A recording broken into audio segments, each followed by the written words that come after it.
আমরা তো সাবার জার্নিটা সবাই সোশ্যাল মিডিয়াতে বা সবখানে দেখছিলাম যে অনেকগুলো ফেস্টিভ্যাল ট্রাভেল করে ফাইনালি আমরা দেখতে পেরেছি। So I feel very glad যে এরকম একটা সিনেমা দেখার সুযোগ হয়েছে।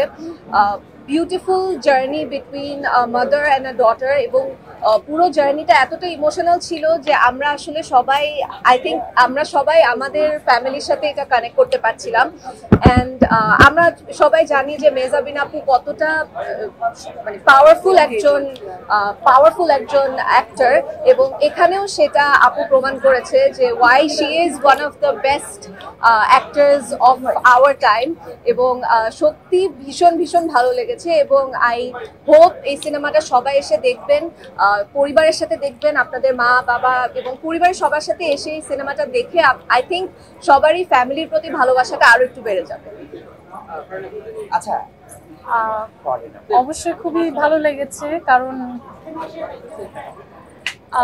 প্রথমত আমি এটার যখন ট্রেলার দেখি, it really reminded me of আমার একটা কাজ, লেডিজ অ্যান্ড জেন্টলম্যান। আমার কাছে মনে হয়েছে যে ওই পুরো স্পিরিটটা আমি এই সাবা ছবিতে আরেকবার অন্যভাবে উপলব্ধি করতে পেরেছিলাম। এবং সবচেয়ে মজার ব্যাপার হচ্ছে, it's not a very black and white story.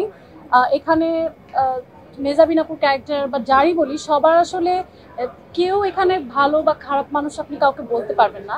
R through out the journey এই কোয়েশ্চেনগুলাই আসলে রাইজ করে যে একজন মা হিসেবে কতটা সফল, বা একজন সন্তান হিসেবে, বা এই যে ল্যাকিংসগুলো আমরা সবসময় দেখি যে একটা সেলিব্রিটারি স্টোরি, বাট এই জায়গায় কিন্তু it's very realistic. I will say যে আমাদের যে রিয়েল লাইফের স্ট্রাগলগুলো এবং যে জিনিসগুলো হয়তো আমাদের আনকমফোর্টেবল লাগে কথা বলতে বা পর্দায় দেখতে, সেগুলো উঠে এসেছে।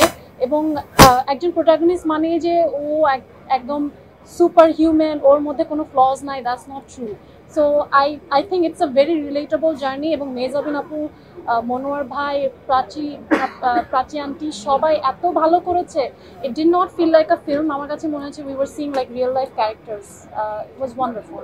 আর মাকসুদ ভাই ফার্স্ট ফিল্ম হিসেবে আমি বলবো যে he did an amazing job, এবং সামনে আমরা আশা করছি যে এর থেকে আরো বেটার কাজ করতে পারবো।